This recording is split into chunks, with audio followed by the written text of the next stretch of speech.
Okay, let's roll.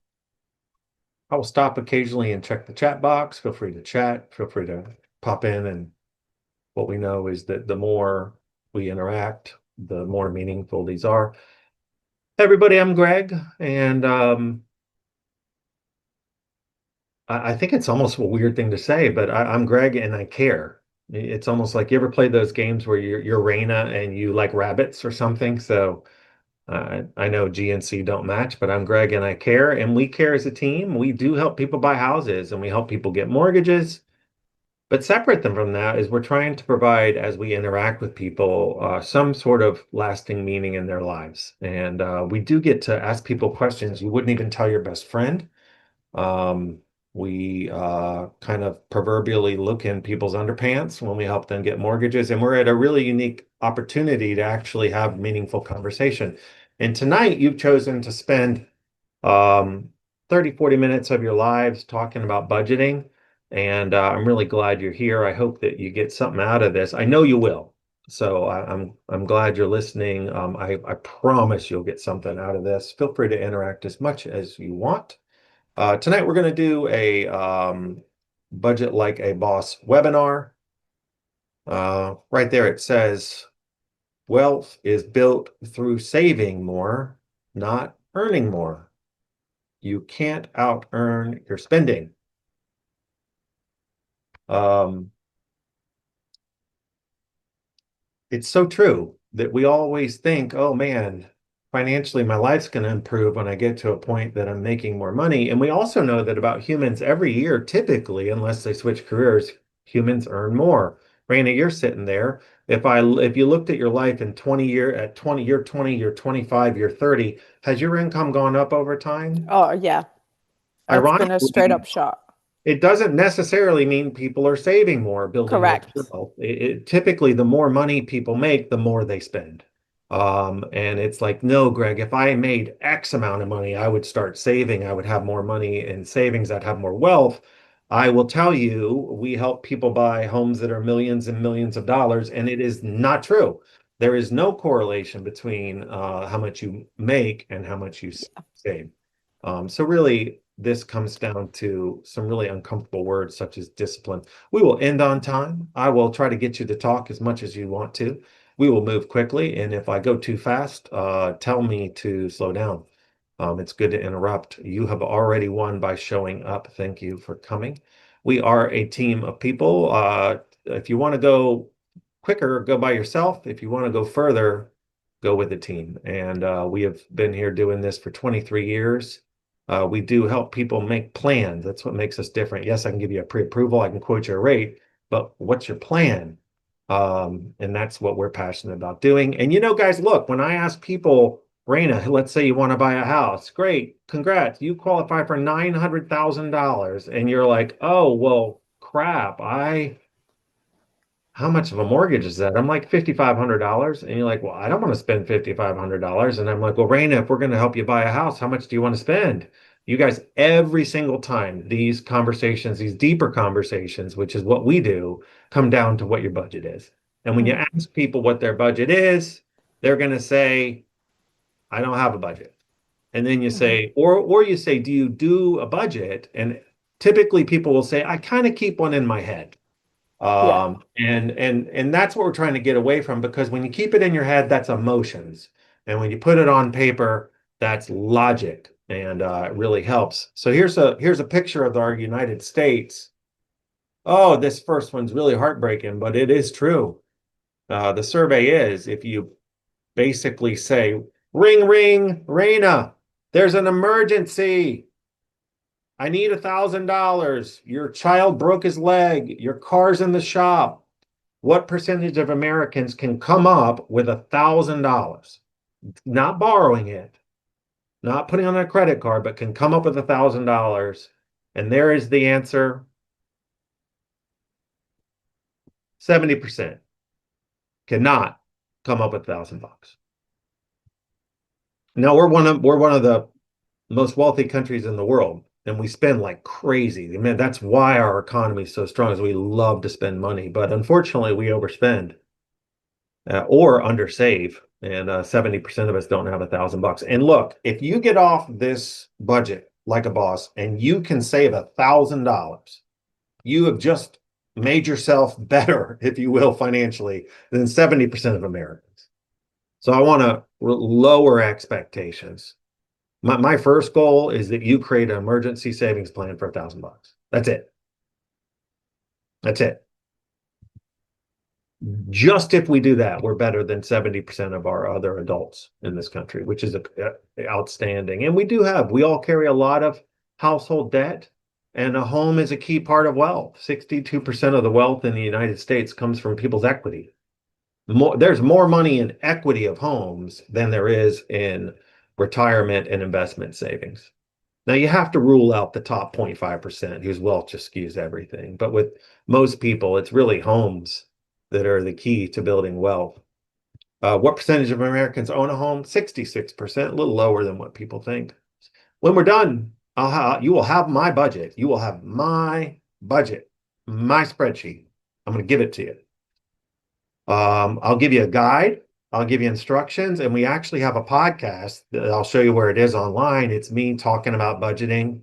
We'll also send you a recording of today's presentation, and I'll show you our website that links all of this. So look, as much as you want to get into this, you're going to have all the tools. And I'm going to kind of go to a 8 out of 10 level. You do not have to go 8 out of 10. If you even go 1 out of 10 and save $1,000, cool. I mean, you're already a 2 out of 10 just by hanging out with me. So we're going to send you a lot of good stuff. Give you some tips. Do it your own way. Call me with questions. I have had people call.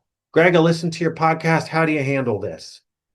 Greg, I listened to your podcast. I'm a commission employee. How do you handle this? Because we're all paid very differently. And we'll keep running this. We do want to do a Budget Like a Boss 2.0 because some people join this call and they really want to talk about investments or debt pay down. That is Game of Money. That is the other webinar we run. I will go ahead and just show you here on our page. We run 3 webinars over and over again. The game of money has to do with where do you save, what debt to pay off. Do I need a financial advisor? Should I get insurance? Should I use a Roth? How does credit work? I mean, it's kind of a diverse one. It's called Game of Money. We also have other webinars. The other one we do, especially is buying a home here and now. That should be changed to 2025. Buying a home's different whether you're in New York, Seattle. This is Central Virginia. This is what's going on right now. So these are our webinars we do. But tonight we will do Budget Like a Boss. And here it is. Everything that we're going to go over is right here in this folder. Here is the budget, the spreadsheet. Here is the budget guide. Here's the instructions. So it is all right here. Just a starting point. Remember, just take one step at a time. Don't worry about the destination. Every journey is just putting steps together. I have used this budget personally for 10 years. Now, if you said to me, Greg, have you done anything in your life consistently for 10 years? I would tell you no. I haven't eaten well for 10 years. I haven't woken up at the right time. I haven't exercised well for 10 years. But for 10 years, I have used this spreadsheet. I was in a coaching program, top realtors, top lenders, and they made us turn this form in every single month. We had to turn in this budget every single month. And you were graded and you had to compete on your budget. And you had budget winners and budget losers. And it stuck. It's my favorite thing from the coaching program. And would you know, as I've started to budget, I've started to gain wealth. I have not had 2 pennies to rub together until I was 40 years old. I used to be a school teacher and a counselor. And I have earned more money as I've gotten better at this career, but really my wealth has come through buying real estate and doing a budget. So I'm so excited to share this for you. So I don't care if you're make 5 million a year or 50,000 bucks. This spreadsheet right here can take you wherever you want to go. Well, Greg, there's one online that's better. Cool, use that one. I don't really care which one you use. I'm just going to give you one because when I go online and say, show me budgets, they want me to pay money and they want to suck me down some rabbit hole. And a lot of people are like, just show me a spreadsheet. So we're going to give you our spreadsheet. If you work for me, I make you do this. Wow, you're a jerk. No, I'm not. Employees who are building wealth and are financially stable are better employees. And all of my employees talk about this with our clients as we help them. Yes, I am passionate about this. Um, all right. So step one, just save $1,000. Cash, separate account. Is it a checking or a savings? I don't really care. It's just a separate account. It's the same bank as you use. Two, save 1 month living expense. We call that reserves. So first, save $1,000 in an emergency savings account. Eventually, you'll make that your overdraft account. We'll talk about that. Second, save 1 month living expenses. My survival number is 7 grand. Raina's maybe 3 grand. Abby's maybe 5 grand. I don't care. You don't know your survival number until you do a budget. Whatever it is, you're now going to create a second account called reserve. And you're going to get 1 month in it. But Greg, I want to buy a puppy. Wait. But Greg, I want to pay off my credit card. Don't. Do those things first before you pay off debt. You do those two things, now you have the privilege of paying off debt. But Greg, my credit card's 22%. I don't care. It was last year too. Let it sit there. Saving is hard. Eventually, we'll pay off some debt and then we'll get our reserves up to 3 months. Abby, have you gotten to 3 months reserve in savings?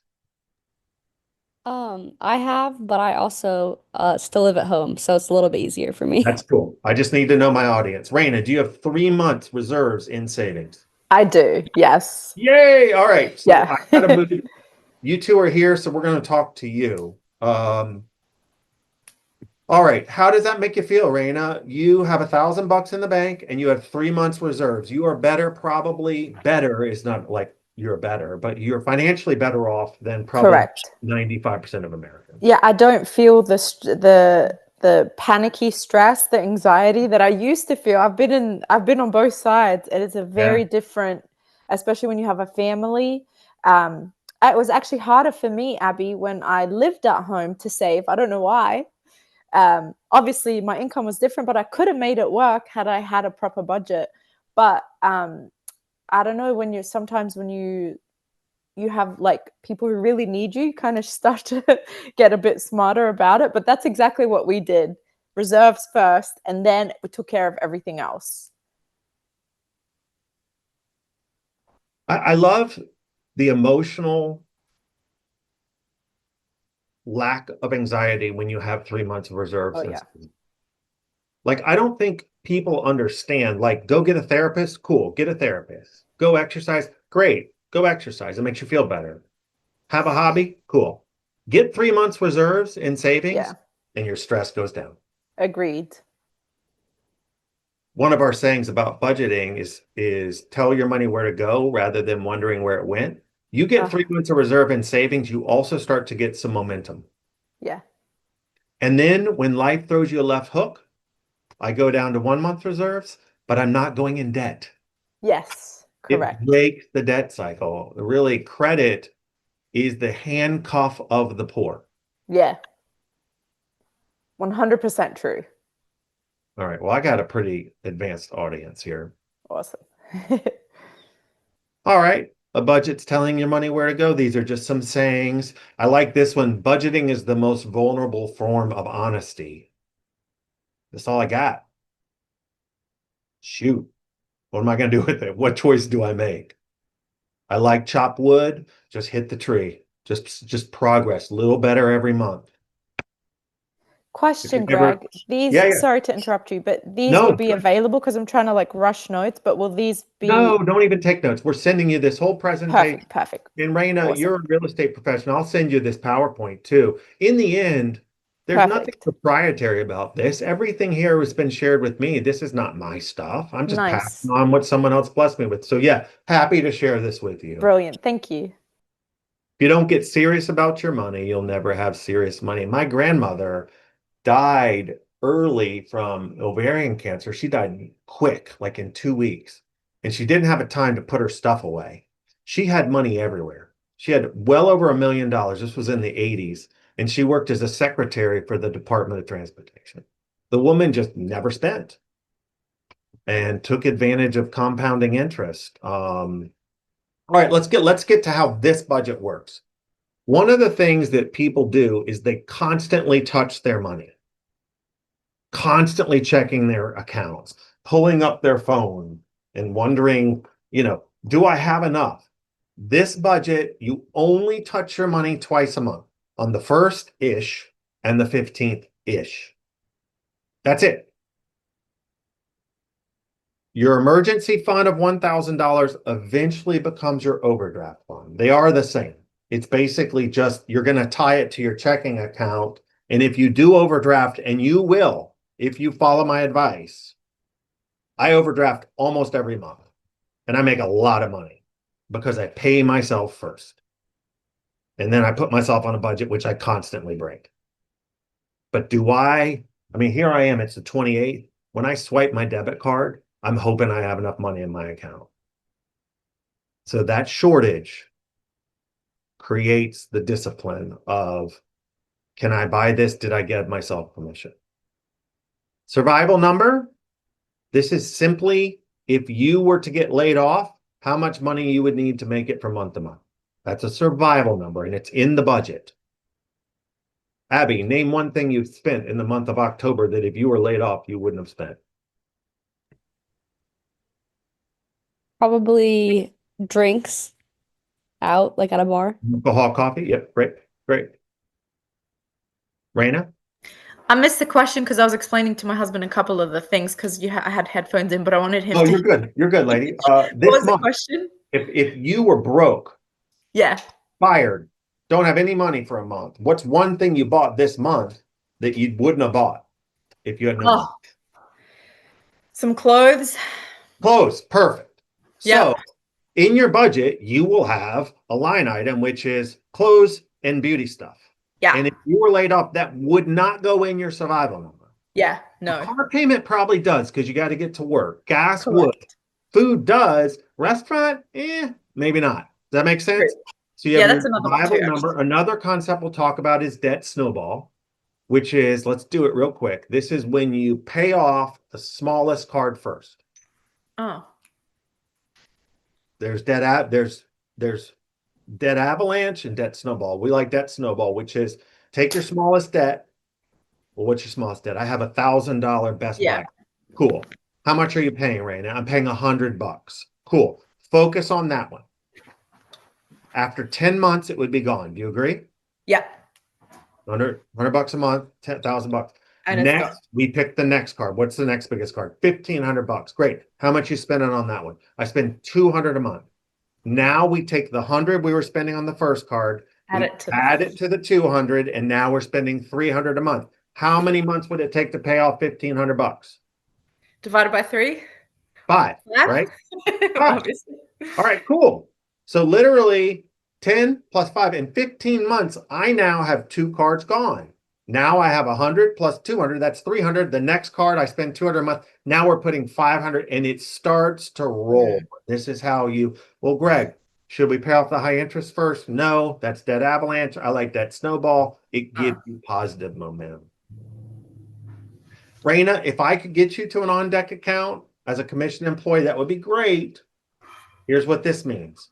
When money comes into my checking account on the 15th of the month, I don't spend it. It sits in a separate account where it hangs out. And guess what day it waits for? The beginning of the month.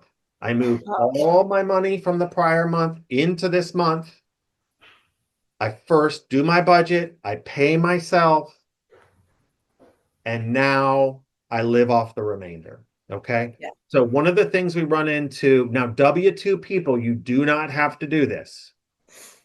W-2 people, when you get paid on the 15th, you're waiting on the 14th to get paid because on the 15th, you're going to start spending that money. Eventually, this budget, even for W-2ers, has you not spending your October income until the month of November. You spend October in November. Well, what about what I make in November? It goes to a different spot. Well, so what do, Greg? You tell your employer to change where you get paid. Your pay doesn't go into your checking. Your pay goes into your on deck account for the next month. Does that make sense? The Mm. more variant your income is, bonus, commission, overtime, the more important this concept is. Otherwise, you just spend it when it comes in. Yeah. Money is done on a monthly basis. Now, it takes several months of budgeting. Some of my employees, it's taken them a year or two to get to a point when they're done this. And they have said, Greg, holy crap, I've gotten to a point where I'm not living off that month's income. And eventually that's the way you really start to save money. Fear of zero. All right, let me explain this to you. Abby, if you get paid 10 grand, okay, you're going to do a budget. Your budget is 6 grand, okay, for the month. How much do you have left over? You got paid 10 grand, your budget is 6 grand. 4 grand. You are going to move 4 grand out of your checking account into a savings account, investment account, something like that. Does that make sense? Yes. Why do we do that on the first? Why do we move it out? So that way you can't spend it. Because You you have to, can't spend it. What happens if you spend $6,100? that's $100 less in your savings. You go into Overdraft. overdraft. Yeah. Yeah. That is the fear of zero. If you left all 10 grand, guess how much you're going to spend? 10 10 grand. grand. Everyone does it. So whether you make 100,000 a month or 1,000 a month, do your budget, whatever's left over, move it out. And the fear of zero will help you say no to that nice pair of shoes. I want you to have the nice pair of shoes, but claim it. Be honest. Choose the nice pair of shoes. Is that cool? Fear of Yeah. zero is a big part of this Yeah. budget. Most people won't do that because it's so scary. Greg, how many accounts do I need? I need a monthly bills account. I need my $1,000 overdraft account. I need my reserves account, which eventually will be 3 months. If you want to do 6, cool, go crazy. Here's the problem with 6. If when Raina has 6 months in her account, she doesn't wake up hungry. So let's say Raina's survival number is 5 grand. When she has 30K in her account, just sitting there, she doesn't wake up as hungry. So I like 3. Well, what about 6? Isn't it safer? Sure. Put it somewhere else. You can grab it if you need to. And then your on deck account, if you want to do this, is where your money goes in for the following month. So really to do this budget, you would have 4 accounts. One more slide and then we'll take some questions. Greg, what does the budget look like? Well, here's what it looks like, and I'll show you it. It's just basically a spreadsheet with a bunch of lines. And you, in column 1, you just make it your own. You write down every bill you have. Column 2, this is where you write down what you'd have to spend. Column 2 is your survival number. Do you change it every month? No, most months I just copy it over. It's the same. I got to give up my maid. If people stop buying houses, I don't make any money. The maid's gone. Not in my survival number. And at the bottom, it's just nice to know your survival number. My team will come in and brag. Hey, Abby, screw you. I just paid off my car. My survival number's 3 grand. Happy, confident people have low survival numbers and high reserves. Column 3 is your actual what you're spending that month. Column 4 is super cool. If you ever say, Sorry, column 3 is not including the bills and things. that's your bills. Column 3 is like the one we always do. That's just Okay, for everything. all your bills. Everything, yeah. Now at the bottom of column 3, you actually put in your savings at the bottom.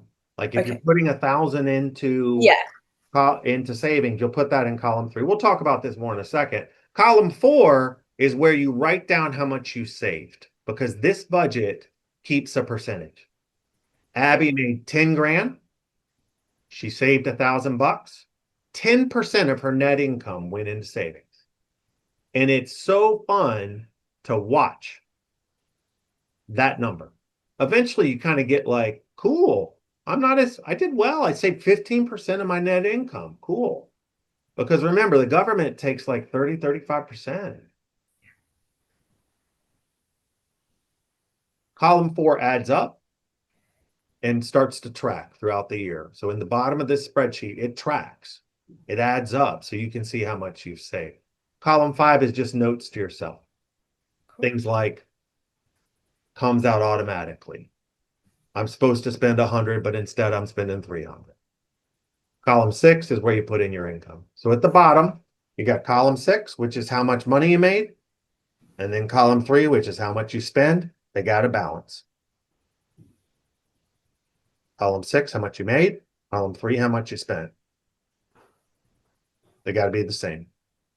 Remember, your savings, you write it in as money coming out in column 3, and then you move it over to your savings accounts. That's what that looks like. Okay, questions? I just had a quick question for the spreadsheet. So that final column, so if I get paid 2 times a month, when would you be inputting like did you just do it based off like how much you know you'll get paid that month? But you know you'll get paid. That's right. Yeah.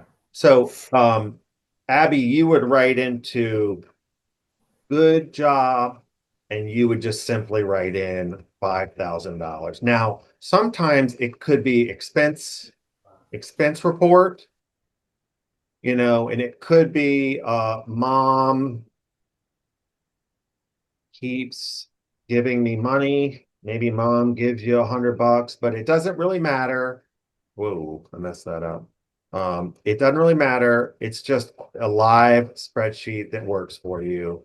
And your expense report was 5,500 or $550. And you'll see down here, it all adds up. There's your income for the month, $5,600.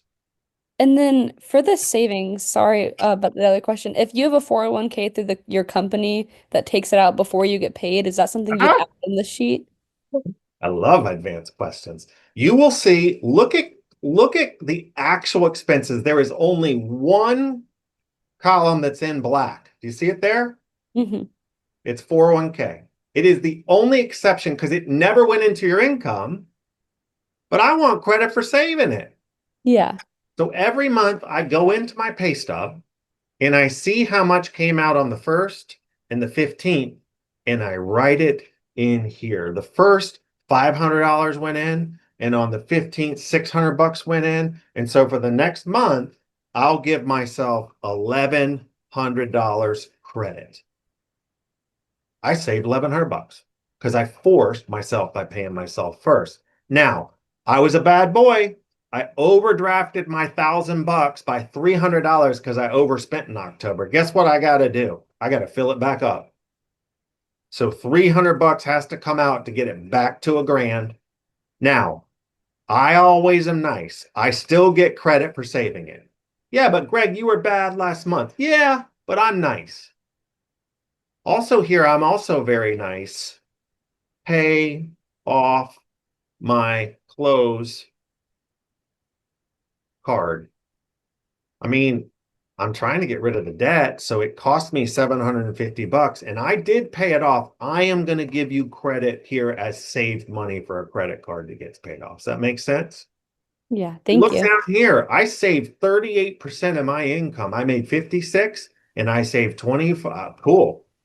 That's Holy. what I wanted to ask. Is there a percentage that we should aspire to be, like 40% is the goal? I know that's a lot for now.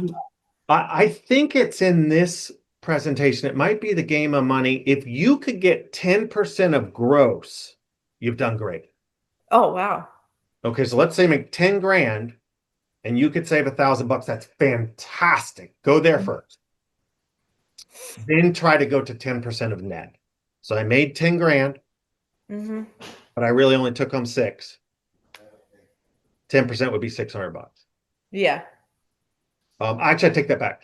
Do 10% of net first and then move it to 10% of gross. I Yeah. misspoke. Great question. Cool. In fact, in Game of Money, we teach 50, 40, 10. There's a lot of variations. One is 50% is what you need, you have to spend: housing, car, food. 40% would be want or not required. 10% could be savings. Savings. Yeah. Yeah, so you need to do your own budget, but you'll see in the Game of Money, if you look at it, you can also look this up online. There's a lot of people that view those percentages as three different, like Okay. 70% have to, 30% want to, 10% savings. But the number 10% you usually see as a starting factor. Yeah. Hey Greg, I So, do have a question myself. yeah, man, yeah, go ahead.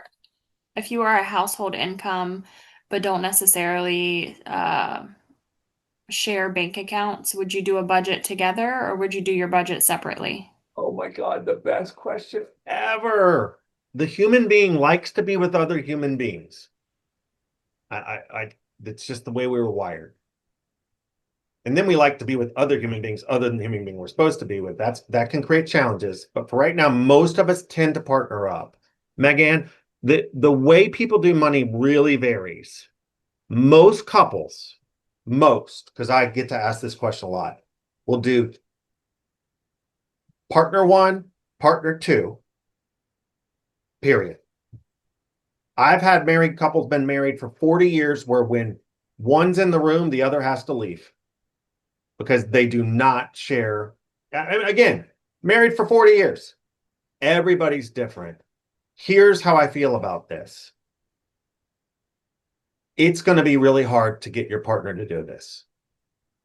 Don't let that keep you from doing it. So it depends upon your relationship. If the partner's not going to play ball, Megan, just do your own.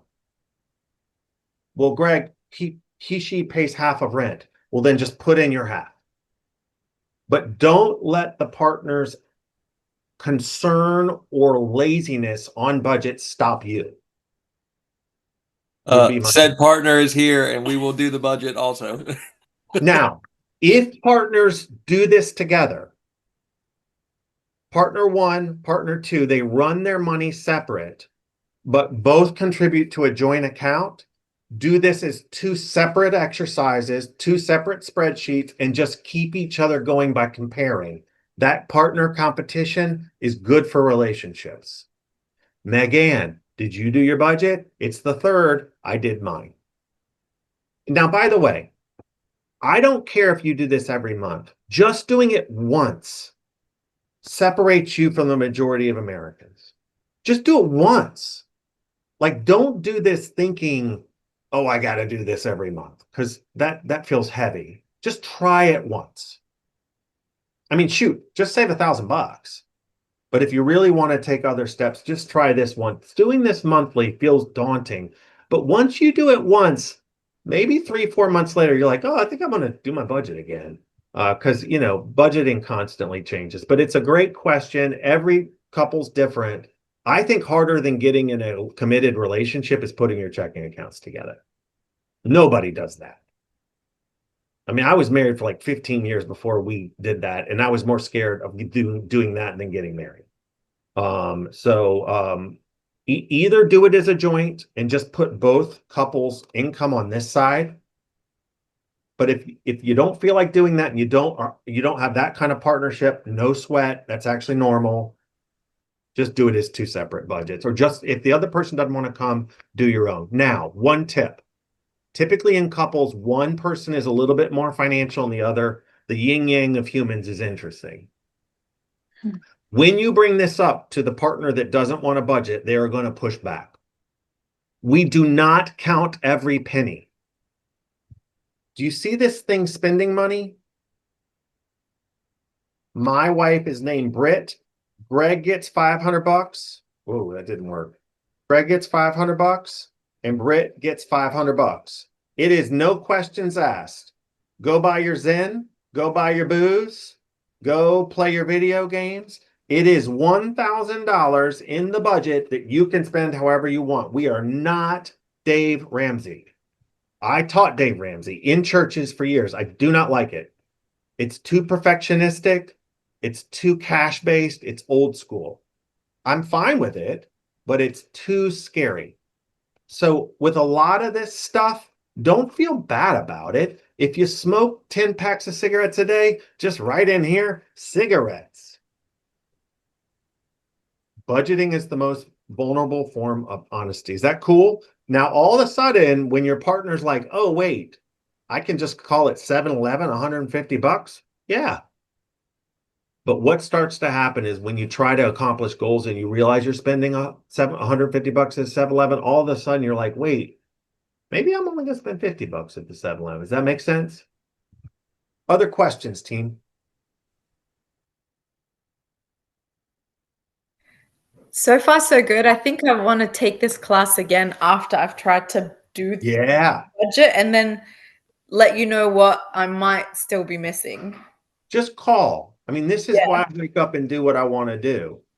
Our challenge to you, just take an hour to play around. Yeah. Listen to the podcast, open up the webinar, play it. That's our number right there. All of us know how to do it. Call any of us. Hey, I got a question about this. Hey, I got a question about that. And remember, this budget was taught to me by my coaching company I work for. I've made it look like our own and I've tweaked it. But and by the way, down here, it tracks your giving for charity. Nice. It tracks your total net worth, and this is the value. You see, every day it's tracking how much you have in debt and how much you have in savings. And Nice. it is so motivating to watch your cash net worth. I mean, you might have $10 in stocks, and you might have $500 in a mutual fund, and you may have $10,000 in, but all of a sudden, look, my cash net worth is 10 grand. Cool. But unfortunately for total net worth, it does. But you see how it starts to keep tabs, and you see how here at the bottom, every single month, you just keep doing it and it keeps adding up. So it's a very powerful tool if you want to play with it. Let's start to wrap up. We have other seminars we run. Please feel free to join any of our webinars. They're all online. This is our Straight Talk podcast. This is me that does this. And if you ever are like, I don't know, cutting the grass or exercising, we have Straight Talk podcast on everything from saving money, buying land, budgeting, all kinds of concepts. Even if you want to buy investment property, Rain, and I've got a really good one here, which is the many different ways to buy investment property. And a lot Nice. of times, if someone's like, I'm interested in investing, I'll ask them to listen to that first. But we do have a podcast you can listen to. Yes, this is the plug. Know someone buying a home, please send them our way. Anyone can do a mortgage, but this kind of stuff we do with everyone buying a home from us. Like if you want to buy a home from us, we're all about creating a plan. And the home is just a part of your wealth. Budgeting is a part of your wealth. And just being honest. And a lot of times we're working with our families separate from buying a home on some of this stuff as well. Let's ask some more questions. And we had 6:41. We got 4 minutes for questions. Megan, do you have questions? No, not at this time. I think we're just gonna play around with some budget. We are really interested in starting to invest in kind of the starting point of buying more properties to build assets that way. So we feel like this would be ground zero for us. Yeah, I'll give you a number. It's a big number. Now you can borrow against your retirement to buy a house, but you're going to want to save about $75,000 to buy an investment property. It can be as low as 50, but typically you got to put 20% down. Now, Let me ask you that. go ahead. Sorry, I didn't want to cut you off. So you talk about 75,000. Would you recommend just having that in actual cash, or if we've got 75 to $100,000 in equity in the current home we have, to take that out and use that? It's a great question. Probably a combination. We have a saying which is don't wait to buy real estate and wait. Real estate since World War II has gone up 5% a year. That means a $400,000 house goes up $20,000 per year. So the time it takes to save 75K, you've lost 20K a year. So the answer depends upon it. The problem's going to become that when you take out the 75K on a home equity line, you needed to generate even more money in rental income to offset that. And right now, with the price of homes, it's hard to make properties generate monthly income. I own homes. Most of my homes I lose money on each month. but I know that I'm gaining through appreciation and having someone pay down my mortgage. So, Megan, I cannot remember the name of that wonderful gentleman right there. And Andrew. It's Andrew. Andrew, I'd love to hop on a call with the two of you and we can tailor this to your specific situation. Now, you can buy homes in South Hill, you can buy homes in Fluvanna, you can get homes that are 200K. And if you get a home that's 200K, that number drops all the way down to 35 or 40 for the 20% down.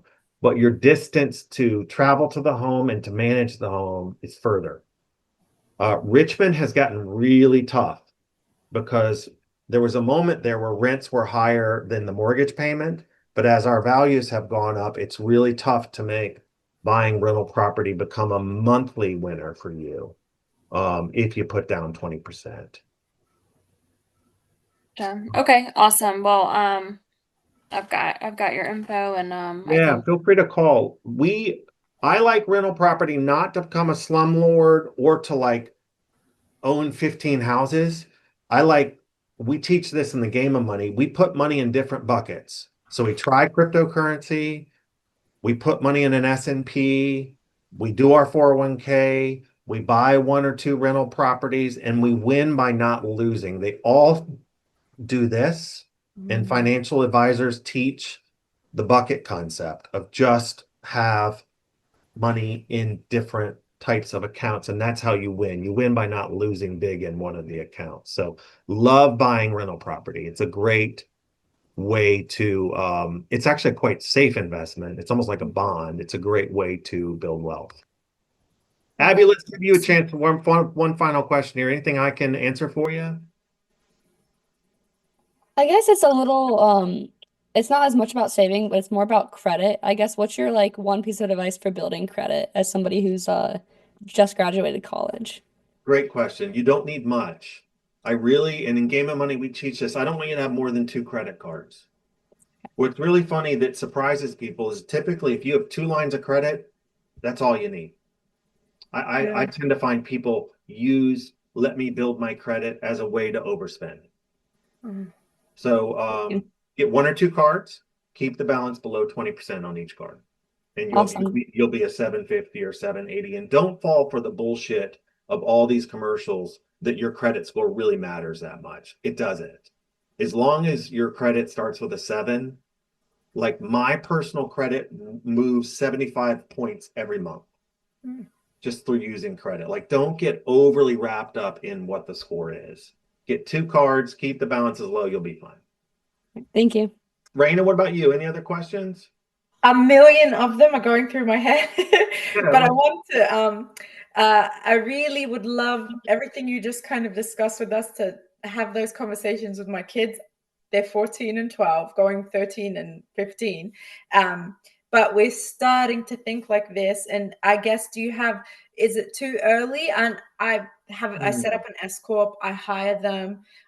They do have to put in a lot of effort to, work hard. I'd love to just get the budgeting. If I'd done this when I was younger, I could have gotten here. Like you said, in your 40s is when you started to like rub two pennies together. For me, it was pretty much the same thing, 39, 40. And it's not for lack of income or just I was not organized and did not, think this way. So I just want to get in early. Do you think it's maybe way too early? Obviously, the tabs that you shared with us are pretty in depth, but I don't know if there's something kid proof. Yeah, when you started talking, I got teary. Ah, This question, we'll end with this question. Look, wealth is taught. yeah, There's a reason families are wealthy. yeah, Very few, the schools can't do this. yeah, The churches try or don't.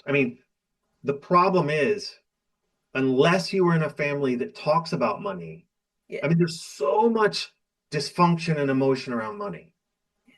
But talk to your kids, show them money, talk about it in a non-emotion. It's a game. So absolutely teach your kids the game in ways they can talk about. Try to pull out the emotion and view it as a strategy. Yeah. and break this cycle. My parents didn't talk to me about money. Very Never. few families Same. talk about Yep. money. And so, Raina, I would tell you break the cycle of not having a head start in life from having a family that talked about it. Know that you're normal in that way, and know that it's abnormal to have parents, guardians who talk about money. And Yeah. absolutely, I'm sure there's some great YouTube videos. I'm sure there's some great resources online. But Mom, what are you doing? Oh, come on over. Let me show you. I'm 40 and I've never done this. It turns out you either tell your money to go where to go, or you wonder where it went. And Yeah, I don't love that. don't impose it. Yep. It's funny how children are. They may come back over and be like, "Hey, Mom, I've decided to save this dollar. What should I do?" And just that natural curiosity, let that take place. I hope that answers your question. I love it. Thank you. Yeah, that's awesome. All right, 6:50. We're 5 minutes over. I try not to go over. Thank you for joining us. Your questions will be sent to others, and so thank you for participating, the three of you. If you know someone that wants to buy a house, you can use the internet or you can use a local pro. Yeah. I believe local pros are the best way to buy a house. I'm good. There's about 20 other of us in town that are good. I don't really care which one of the local people, but you get better results not using the internet. Mortgages are Undoubtedly. And so if you know someone who's thinking about buying, I want to talk to anybody thinking about buying, thinking about it in the next 12 months. Because there's things we can do now, such as this class, to get you set up to buy. And these are people we want to talk to. So there's my shameless plug. Thanks for attending. We will send all of Thank this. you so much. It's all on the cowartteam.com as well. So please give me feedback as well. Feel free to email me. And y'all have a great night, okay? Thank you so much, everyone. Thank Yeah, you. thanks, Drew. Bye, y'all.